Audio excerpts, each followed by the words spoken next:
Hello guys, sejam bem-vindos de volta a mais um episódio aqui no canal Prontos a Orar.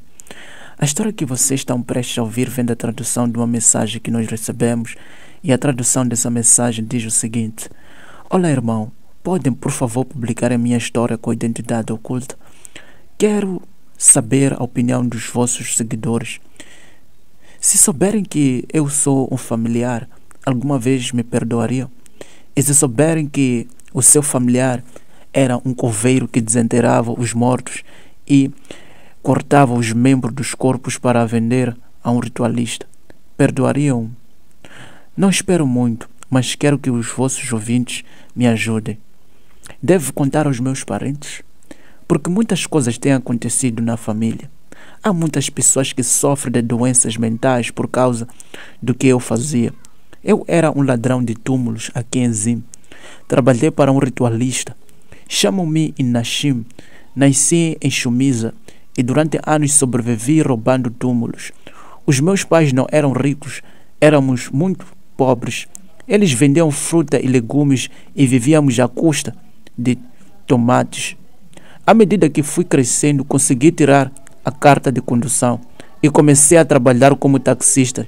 Depois tive um acidente. Infelizmente, a mulher que atingi não foi um grande acidente. Apenas esbarrei nela. Mas esta mulher era casada com um homem muito rico e ele decidiu vingar-se de mim. Os irmãos dele, todos advogados, queriam que eu apodrecesse na prisão por um simples erro, um acidente. Queriam que eu ficasse preso e, de fato, assim foi. Disseram-me que garantiriam que eu nunca saísse da prisão até que quisessem. Esta foi a vingança deles. Em 2013, quando saí da prisão, estava sem dinheiro e sem opção de ganhar a vida. Estava preso. Nessa situação, fui a um curandeiro tradicional. Ele é muito famoso no nosso país, mas já não vive em Zim. Está em outro país. Este homem, que vou chamar de Surim, era a pessoa a quem fui, porque queria entender como era possível ter crescido numa família pobre. A minha mãe fez tudo para que conseguíssemos ter uma vida melhor e incentivou-me a tirar a carta de condução. Trabalhava como taxista, não ganhava muito, mas pelo menos conseguia viver. De repente, tudo aconteceu tão rápido e perdi tudo. Queria entender o que realmente aconteceu. Então, esse curandeiro disse-me: para de culpar os teus antepassados e começa a culpar-te a ti mesmo. Queria saber por quê. Ele queria que eu parasse de culpar os outros e me responsabilizasse. Disse-me que, como homem, tens de encontrar os meios necessários para ter o que queres na vida. Ele ofereceu-me um trabalho. Perguntou-me se estava disposto a trabalhar para ele. Não sabia que tipo de trabalho seria. Apenas disse: jovem, queres dinheiro rápido? És forte o suficiente para trabalhar com os meus rapazes, para andar pelo país com eles? Porque tudo o que preciso agora é de mais um par de mãos. E se eu disser a um rapaz que trabalhe para mim, ele deve ir trabalhar onde eu mandar. Quero alguém que não tenha medo, que não mostre medo. Não percebi bem, mas quando ele me disse que ia ganhar 500 dólares, foi mais do que eu queria ouvir. Imediatamente aceitei e disse que queria trabalhar para ele, mesmo sem saber que trabalho era. A minha primeira tarefa foi ir ao cemitério de Aaron Hills, em Harare. Fomos lá à meia-noite. Usamos o táxi dele, que também tinha um. Levamos porcos e pás e estávamos com alguns dos seus sobrinhos. Quando chegamos, disseram-nos que não podíamos falar, senão veríamos criaturas da noite, como fantasmas e bruxas. Disseram-nos que, independentemente do que acontecesse, não podíamos falar enquanto estivéssemos a escavar. Começamos a escavar. Quando olhei para a placa do túmulo, vi que aquela mulher tinha sido enterrada 3 dias antes. Quando finalmente removemos o caixão, O cheiro era insuportável. Estava cheia de vermes e magalhas. As pessoas agem como se fossem especiais, mas quando morrem e vês alguém a apodrecer, percebes que a vida não tem significado. O que vi naquele dia, nunca pensei ver na minha vida. Comecei a vomitar depois de nos terem dito que tínhamos de remover aquela mulher no caixão. O cheiro era demais para mim. Afastei-me e comecei a vomitar. O sobrinho do curandeiro seguiu-me com um bastão e começou a bater-me nas costas, indicando que eu deveria comer tudo o que tinha vomitado, porque não se pode vomitar no cemitério e deixar o que vomitamos lá. Então tive de comer tudo. Continuou a dizer-me que tinha de fazer isso, mas dava-me sinais para comer tudo. Quando me bateu nas costas com aquele bastão, senti uma energia. Senti-me possuído por um antepassado que vinha de uma dimensão onde estava a morrer de fome. Comecei a comer tudo o que vomitei. Comi tudo até a terra do local onde vomitei. Fui então levado de volta ao local onde removemos o corpo da mulher. Deram-me uma faca e disseram-me para começar a trabalhar. Recebi instruções para cortar os dedos da mão daquela mulher. Depois pedi instruções para cortar os dedos dos pés. Outros estavam conosco. Todos recebemos tarefas diferentes a realizar na mulher morta. Alguns cortavam os seios e as partes íntimas e entregamos tudo ao sobrinho do curandeiro. Depois voltamos ao curandeiro. Nem me senti confortável quando nos deram o dinheiro. Continuava a pensar nas coisas que tínhamos feito, algo que nunca pensei fazer na vida. Rapidamente tornei-me um rapaz regular. Chamavam-me o rapaz que era enviado para todo lado. Ia buscar crânios, desenterrar ossos. Se visse que era fácil desenterrar um túmulo sem sermos apanhados, fazíamos o que era mandado. Com o tempo, ao ver que conseguia ganhar muito dinheiro, pensei em deixar aquele lugar onde trabalhava por causa do que estava a acontecer no meu casamento. A minha mulher, sempre que eu não estava em casa, via pessoas mortas a visitá-la. Vivia a ver-me dentro de um túmulo a cortar os membros de mortos. Quando me contava, eu dizia que o que ela via não era real, era apenas uma alucinação. Mas éramos visitados por todos os mortos cujos membros eu cortava e vendia ao curandeiro. A minha mulher quase entregou tudo para mim, porque uma vez foi a uma igreja onde lhe deram algumas orações que estavam a estragar as coisas no trabalho e eu divorciei-me dela. Ela não sabe sequer que esta foi a razão pela qual lhe disse que não poderíamos continuar juntos. Quando aos meus parentes, magoaram-me imenso porque não sabem que estão a sofrer.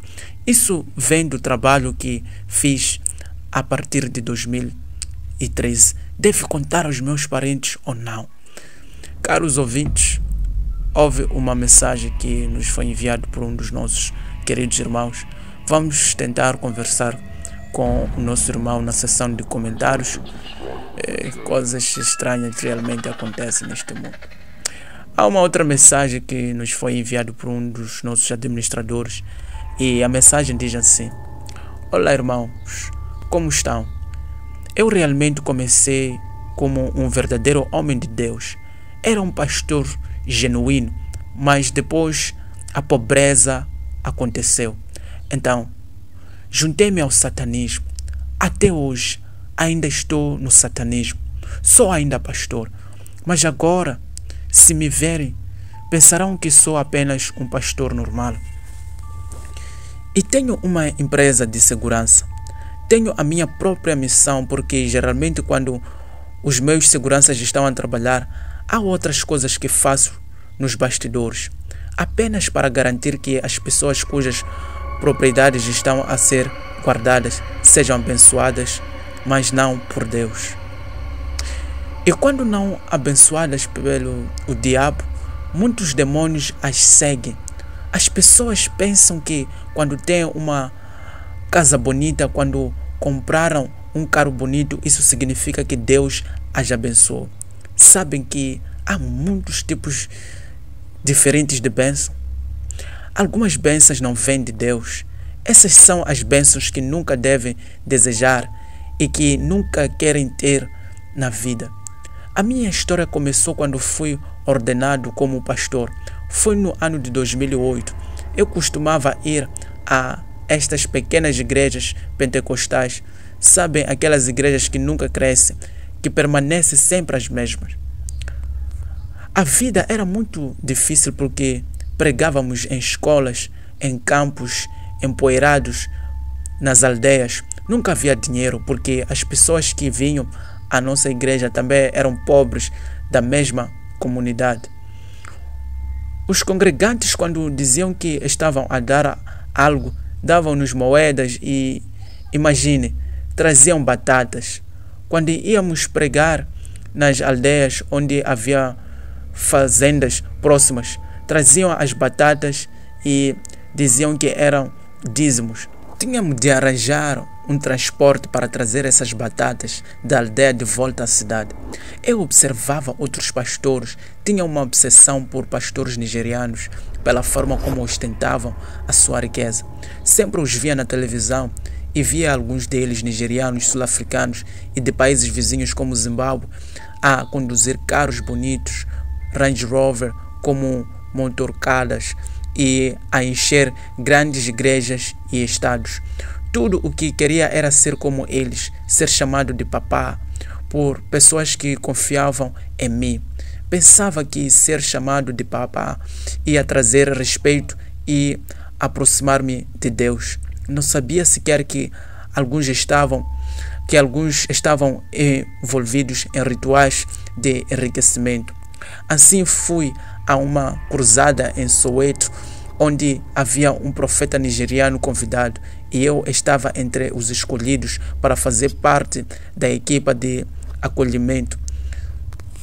A esposa desse pastor nigeriano estava a ser colhida por pastoras e nós estávamos a acolher os homens, os profetas. Estávamos a ficar num hotel. Depois de cada serviço da cruzada, éramos levados por uma motocarga e tínhamos um bom jantar no hotel onde ele estava a ficar. Depois éramos levados para os nossos diferentes locais de residência. Tivemos a oportunidade de falar com ele um a um. Este era o homem que eu costumava ver na televisão, um homem muito poderoso que eu pensava que era.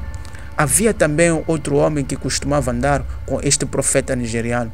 Ele veio até mim depois de o profeta ter regressado ao seu país. Estivemos sempre em contato. Ele veio à nossa igreja e disse que se sentia triste pela comunidade porque esta igreja não tinha crescimento real.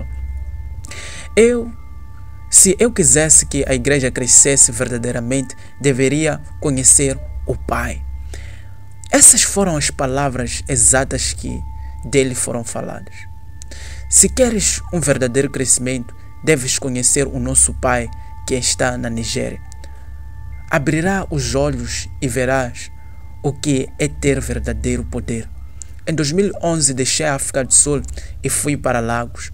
Fui levado a uma casa onde estávamos a ficar. Não era só eu, havia outros jovens pastores de várias partes da África do Sul. Estávamos num lugar que parecia estar desconectado da realidade. Era num bosque à beira da cidade. Havia até homens militares lá e disseram-nos que íamos ficar ali e estávamos a ser protegidos por aqueles homens militares caso fôssemos sequestrados. Esperamos até sermos informados que era a hora de sermos fortalecidos, até de termos um encontro pessoal com o profeta nigeriano, porque ele estava sempre próximo de Deus, como Moisés fez na montanha. E se pudéssemos vê-lo sem sermos purificados, morreríamos no ato. Os rituais que estávamos a ser feitos deram-nos desculpas, dizendo que eram rituais da antiga aliança. Assim, nunca pensamos muito sobre isso. Fomos instruídos a beber sangue misturado com cinzas. Disseram-nos para nos lavarmos e disseram-nos para fazer um pacto. Este pacto que nos mandaram assinar, tínhamos de assinar com o nosso próprio sangue. A partir desse dia, eu não sabia que já não era um pastor de Cristo, mas sim um pastor de Satanás, o próprio diabo. Quando voltei à África do Sul, de repente o ministério onde pastoreava explodiu da noite para o dia. As pessoas começaram a encher a igreja. Tínhamos até uma igreja em Sunside. Tivemos uma igreja lá. E, para ser sincero, houve um momento em que pessoas doentes foram curadas. Houve até uma mulher por quem eu ri. Ela estava na casa dos 40 anos, casada, e tinha um acordo com outra mulher que engravidou o seu marido, e aquela era a sua criança, mesmo não sendo a sua. Eles tiraram a criança daquela mulher e fizeram um acordo com ele. Orei por essa mulher e ela concebeu no ano seguinte. Teve um bebê recém-nascido. As pessoas não sabiam. Pensavam que era o poder de Deus, mas era algo demoníaco. Com o passar do tempo, voltei à Nigéria para renovações. Naquela altura, já era quase famoso. Houve uma vez que preguei na AKBC. Foi uma manhã de domingo. Foi quando fui chamado para a Nigéria. Disseram-me que a minha missão era diferente. Recebi outro tipo de unção. Quando te é dado este tipo de unção, significa que não deves tornar-te famoso. Fui forçado a dormir num caixão com um cadáver durante 7 horas para ganhar visão profética e perspicácia, e sempre saber contra quem devo lutar. Quando voltei à África do Sul, foi quando me deram dinheiro para começar uma empresa de segurança. Normalmente visamos aqueles que são recém-casados, aqueles que estão a tentar alcançar algo na vida. E quando essas pessoas têm os meus seguranças nas suas casas, onde vivem os complexos, se eu tiver um contrato com aquele complexo, isso significa que é o diabo que manda lá.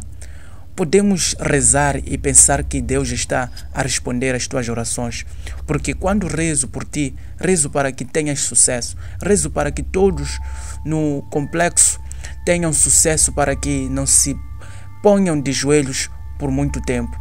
Onde quer que os meus seguranças estejam, as pessoas são abençoadas, mas não são bênçãos celestiais, mas bênçãos que vêm do próprio diabo. Estas são bênçãos mundanas, assegurando que estas pessoas que têm todos esses carros bonitos e vivem em apartamentos agradáveis não pensem muito.